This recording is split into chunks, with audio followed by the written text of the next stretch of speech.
Hello traders, आज की इस वीडियो में हम सपोर्ट रेजिस्टेंस के बारे में पूरी डिटेल में बात करेंगे। तो सबसे पहले सपोर्ट रेजिस्टेंस क्या होता है। सपोर्ट रेजिस्टेंस एक जोन होता है। सपोर्ट का मतलब होता है जहां पर बायर्स बैठे होते हैं। जैसे एग्जांपल के लिए अगर प्राइस नीचे गिर रहा है, एक लेवल से बायर्स की एंट्री होती है, वहां से प्राइस रिवर्स होता है। तो जिस लेवल से प्राइस रिवर्स हुआ है वो लेवल हमारे लिए एक सपोर्ट लेवल है।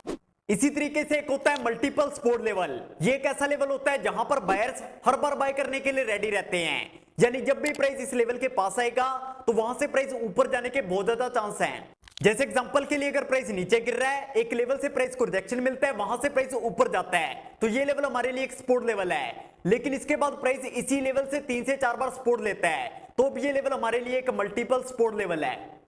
अब अगर हम रेजिस्टेंस की बात करें तो रेजिस्टेंस का मतलब होता है जहां पर सेलर्स बैठे होते हैं।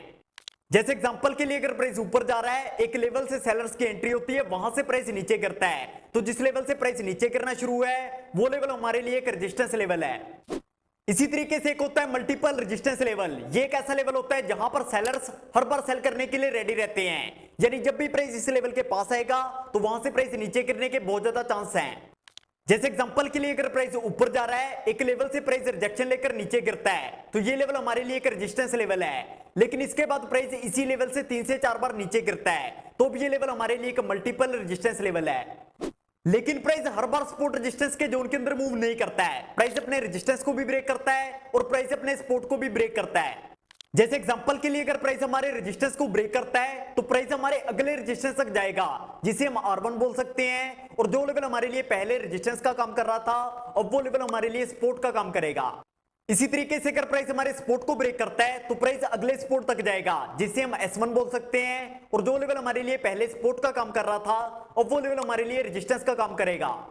इसी तरीके से प्राइस के मूव करने से सपोर्ट रेजिस्टेंस के लेवल ब्रेक होते रहते हैं और नए सपोर्ट रेजिस्टेंस के लेवल बनते रहते हैं।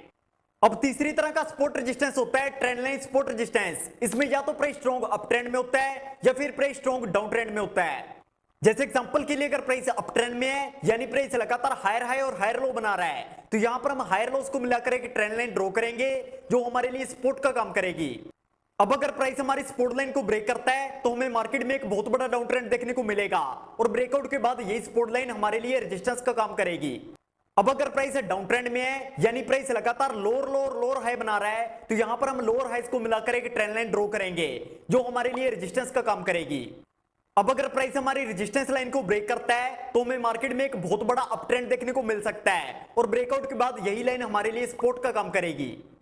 लेकिन एक चीज ध्यान रखना, सपोर्ट रेजिस्टेंस एक लाइन नहीं होती, सपोर्ट रेजिस्टेंस एक जोन होता है। लेकिन अगर आपको सपोर्ट रेजिस्टेंस के लेवल्स को ड्रॉ नहीं करना आता है तो आप पिवट पॉइंट नाम के इंडिकेटर का यूज कर सकते हैं। ये इंडिकेटर आपको पिछले दिन के बेसिस पर अपने आप सपोर्ट रेजिस्टेंस के लेवल ड्रॉ कर दे देता है। तो आई होप आपको इस वीडियो से काफी कुछ सीखने को मिला होगा। तो फिर मिलेंगे इसी तरह के किसी नई वीडियो के साथ।